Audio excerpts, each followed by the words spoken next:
Sarah était une jeune fille de 16 ans, vivant dans un petit village pittoresque entouré de montagnes verdoyantes. Elle était issue d'une famille très traditionnaliste et conservatrice, ancrée dans des pratiques et des croyances ancestrales.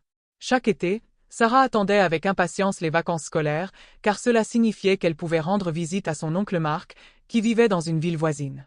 Cette année-là, Sarah partit avec une excitation particulière. Elle aimait passer du temps chez son oncle, car il était ouvert d'esprit et toujours prêt à lui faire découvrir de nouvelles choses. Dès son arrivée, Sarah sentit quelque chose de différent. Il y avait une atmosphère de paix et de joie dans la maison de son oncle qu'elle n'avait jamais ressentie auparavant. Un soir, après le dîner, son oncle lui parla de sa foi en Jésus-Christ. Il lui raconta comment il avait trouvé l'amour et le pardon à travers Jésus, et comment cela avait transformé sa vie.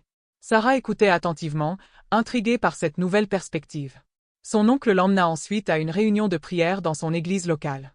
Là, Sarah ressentit une présence et une paix qu'elle n'avait jamais connues. C'était comme si un poids énorme avait été levé de ses épaules. Cette nuit-là, Sarah fit un rêve où elle rencontrait Jésus.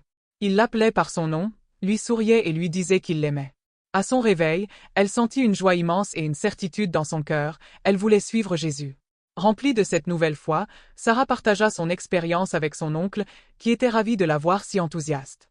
De retour chez elle, Sarah ne pouvait contenir son excitation. Elle voulait partager la bonne nouvelle avec sa famille, convaincue qu'ils ressentiraient la même paix et la même joie qu'elle. Cependant, sa famille réagit très mal. Ses parents, profondément enracinés dans leurs traditions, virent cette nouvelle foi comme une trahison de leur héritage et de leurs croyances.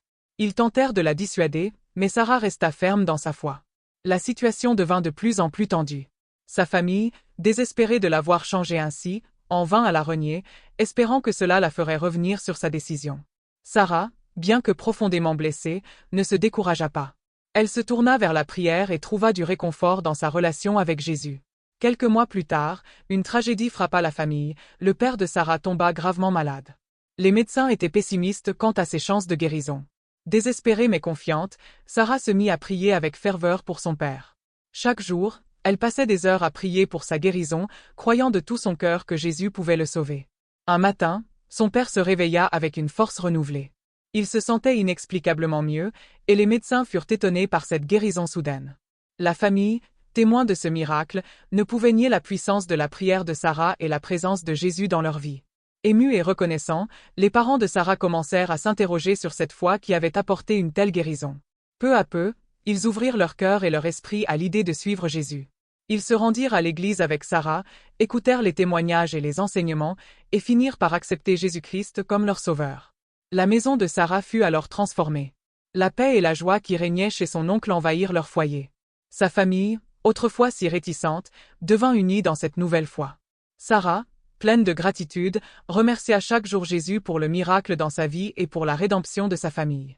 Ainsi, Sarah apprit que la foi, la persévérance et l'amour pouvaient transformer les cœurs et apporter une nouvelle vie, même dans les moments les plus sombres.